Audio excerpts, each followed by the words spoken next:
खोड़ा बरसां ॻोठ पीरीसा में रूहानी बुज़ुर्ग पीर मियां ईसा जे उर्स जूं तक़रीबूं पुॼाणी ते पहुतियूं। उर्स जे मौक़े ते मलाखड़ी जा शानदार मुक़ाबला बि कराया विया। उन जे वरिस ॾिसूं था इक़बाल अबड़ो जी रिपोर्ट। खोड़ा बरसां ॻोठ पीरसा में रूहानी बुज़ुर्ग मियां ईसा जो 3 रोज़ा उर्स मुबारक पंहिंजे पुॼाणी ते पहुतो।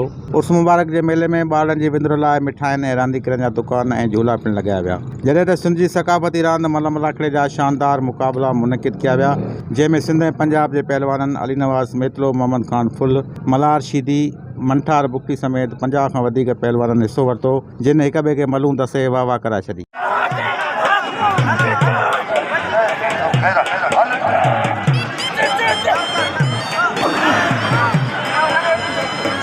इन मौक़े ते मलाखड़े में शरीक महिमान ख़ासि MP नईम अहमद खल, मल जे शौक़ीननि ऐं मल पहलवाननि आवाज़ TV न्यूज़ सां ॻाल्हाईंदे चयो त मलाखड़ो फर्स्ट क्लास आहे। मलूं ॾिसूं पिया, के पहलवान हिमत था करे ॿियनि पहलवाननि खे दसनि था।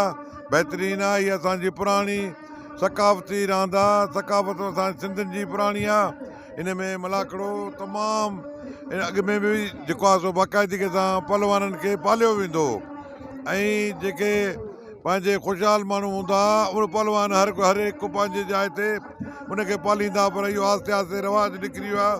हाणे पहलवान हर को पंहिंजे घरों तरह ऐं जॾहिं त हिननि खे हर लिहाज़ सां हिननि खे जो ख़्यालु रखियो वञे, खाधे पीते जो ऐं हर लिहाज़ सां हिनखे आसाइशूं ॾिनियूं वञनि। असांजो प्रोग्राम सिंध कल्चर डिपार्टमेंट जे सहकार सां ही तमामु वॾो इवेंट असांजो ठहियो आहे ऐं मल तमामु सिंध जा तमामु बहितरीनु भले में भला असां वटि शरीक थिया आहिनि ऐं असां वटि हिते कुल मोहबत करण वारा माण्हू ऐं ख़ुशियूं वठी रहिया आहिनि।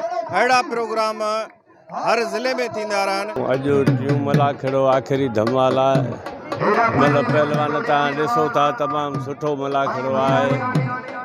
हीअ सिंध जी सक़ाफ़त आहे, पहलवानी हुजणु खपे, मलाखड़ो हुजणु खपे।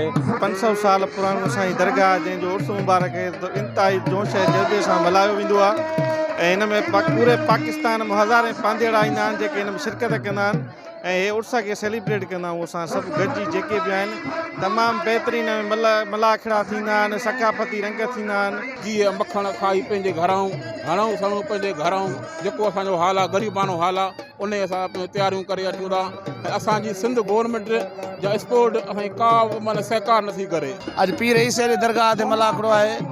मूंखे असांखे ॾुख इहो थो थिए जो असांजे मल लाइ कुझु बि नथो कयो वञे। असां पंजाब मल वञण विया आहियूं, उते खदलनि खे नौकरियूं हुन, पंजाब जे ॿियनि रांदीगर खे नौकरी, असांजे सिंध जे मलनि खे का बि नौकरी कोन्हे। त हिन क़ौमी रांदि सां केॾी माण्हू मोहबत कनि था, पर अफ़सोस सां इहो चवणो थो पए त सिंध हुकूमत जो कोई तावन न आहे पहलवान सां। असांजो इहो ई चवणु आहे जेके तालीम याफ़्ता पहलवान आहिनि उन्हनि खे नौकरियूं ॾिनियूं वञनि। तव्हां शरीक महिमाननि ऐं मल पहलवाननि जा वीचार ॿुधा। मल पहलवाननि जेको आहे सो सिंध हुकूमत खां इहा घुर कई आहे त हुननि खे नौकरियूं ऐं वज़ीफ़ो ॾिनो वञे। मलाखड़े में इलाइक़े जे जेके आहिनि हज़ारनि जे तइदाद में जेके आहिनि शौक़ीन आहिनि उहे शरीक थिया आहिनि। कैमरा टीम सां गॾु इक़बाल अबड़ो, आवाज़ TV न्यूज़, खोड़ा।